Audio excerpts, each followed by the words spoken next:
ചില 4 മണി പലഹാരങ്ങൾ നമുക്ക് നെസ്റ്റ് അടിപ്പിക്കാറില്ലേ, അതുപോലത്തെ ഒരു പലഹാരമാണ് ഞാനിപ്പോൾ ഉണ്ടാക്കാൻ പോകുന്നത്. അതിനായി തന്നെ കുറച്ച് പാലാണ് നമുക്ക് വേണ്ടത്. ഇപ്പം തന്നെ ഒക്കെ പുറത്തേക്ക് പോയാൽ ഓക്കെ. അപ്പോൾ പാല് വേണം, പിന്നെന്താ ഒരു മുട്ട, പിന്നെ നമുക്ക് വേണ്ടത് പഞ്ചസാരയാണ്. ഇത് മൂന്നും ഞാൻ എൻ്റെ ഒരു ഇഷ്ടത്തിനാണ് എടുത്തിരിക്കുന്നത്. ഇത്രയ്ക്ക് ഞാൻ എടുത്തിരിക്കുന്നത് 3 ബ്രെഡ് മുക്കി പൊരിക്കാൻ നമുക്ക് പറ്റിയിട്ടുള്ളൂ. ഇനിയിപ്പോൾ എന്തൊക്കെ സംഭവം ഉണ്ടാക്കണം എന്നുള്ളത് ഞാൻ പ്രത്യേകിച്ച് എടുത്ത് പറയേണ്ട ആവശ്യമില്ലല്ലോ. നമ്മുടെ ബ്രെഡ് റോസ്റ്റ്. അപ്പോൾ എൻ്റെ വീട്ടിൽ ഇങ്ങനെയാണ് കേട്ടോ ബ്രെഡ് റോസ്റ്റ് എന്ന് പറഞ്ഞാൽ ഉണ്ടാക്കണത്. നിങ്ങളുടെ വീട്ടിൽ ഇങ്ങനെ ഉണ്ടാക്കണതിന് വേറെ എന്തെങ്കിലും പേരാ പറയണമെങ്കിൽ അതോടെ കമൻറ്റ് ചെയ്തോ.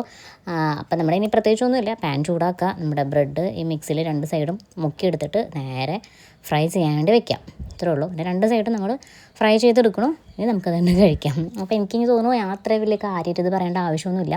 കാരണം ഒരുവിധം എല്ലാ വീടുകളിലും വല്ലപ്പോഴൊക്കെ 4 മണി പലഹാരമായിട്ട് നമുക്കത് കിട്ടിയിട്ടുണ്ടാവും. കാരണം അമ്മമാർക്ക് ഉണ്ടാക്കാനായിട്ട് വളരെ എളുപ്പമുള്ള സാധനം, നമ്മുടെ പിള്ളേർക്ക് കഴിക്കാനായിട്ട് ഇഷ്ടമുള്ളൊരു സാധനമാണ്. അപ്പോൾ അത് കാരണം എന്തായാലും ഉണ്ടാക്കി കഴിച്ചിട്ടുണ്ടാവുന്നതാണ് വിശ്വാസം. നല്ല സോഫ്റ്റാണ് കേട്ടോ. അപ്പം ഇനിയിപ്പോൾ ഇത് ഉണ്ടാക്കി കഴിക്കാത്തവരാരെങ്കിലും ഉണ്ടെങ്കിൽ ഉണ്ടാക്കി കഴിച്ചോ. അപ്പം ടാറ്റ ബൈ ബൈ, സീ യു.